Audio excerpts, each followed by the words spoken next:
வணக்கம் நண்பர்களே. மறைந்து கிடக்கும் வரலாற்று உண்மைகளை உங்களிடம் கொண்டு சேர்க்கும் மறைக்கப்பட்ட வரலாறு சேனலுக்கு உங்களை அன்புடன் வரவேற்கிறேன். நாம் பள்ளி காலத்தில் எல்லோரும் கற்ற ஒரு சூத்திரம், a² + b² = c². இது பித்தாகரஸ் தேற்றம் என்று அழைக்கப்படுகிறது. ஆனால் உண்மை என்ன தெரியுமா? இந்த ரகசியம் பித்தாகரசுக்கு 1000 ஆண்டுகளுக்கு முன்பே, 3600 ஆண்டுகளுக்கு முன் பாபிலோனியர்களால் கண்டுபிடிக்கப்பட்டது. இன்று இருக்கும் ஈராக் பகுதியில் டைக்ரஸ், யூப்ரட்டிஸ் ஆறுகளின் நடுவே வளர்ந்த பாபிலோனிய நாகரீகம், கணிதம், விண்வெளி, அறிவியல், நில அளவை, சட்டங்கள் எல்லாமே அவர்களிடம் இருந்தது. அவர்கள் 60 அடிப்படையிலான எண் முறையை பயன்படுத்தினார்கள்.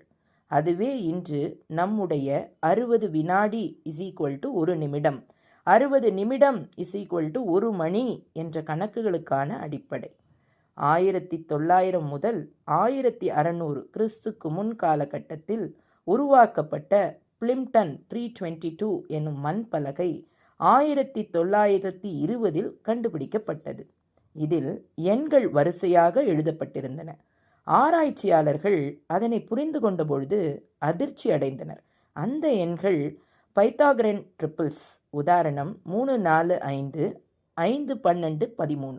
a² + b² = c² என்பதை சரியாக நிரூபிக்கும் எண்கள்.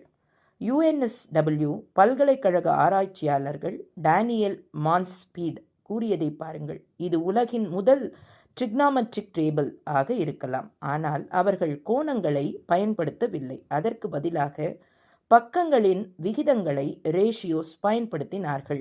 இது பித்தாகரசுக்கும் கிரேக்கர்களுக்கும் 1000 ஆண்டுகளுக்கு முன்பு நடந்தது.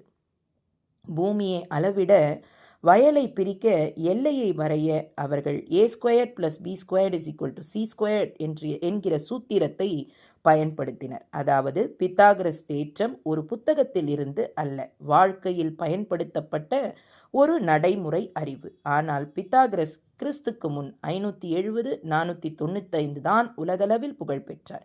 கிரேக்கத்தில் அவர் அதை ஒரு கணித தேற்றமாக நிரூபித்தார். பித்தாகரஸின் பள்ளி மாணவர்கள், அவருடைய இரகசியமான போதனைகள், இவை காரணமாக அந்த சூத்திரம் பித்தாகரஸின் சூத்திரம் என பெயர் பெற்றது. 3600 ஆண்டுகளுக்கு முன் மண்ணில் பொறிக்கப்பட்ட எண்கள், பித்தாகரஸின் இரகசியம் உண்மையில் பாபிலோனியர்களின் பரிசா?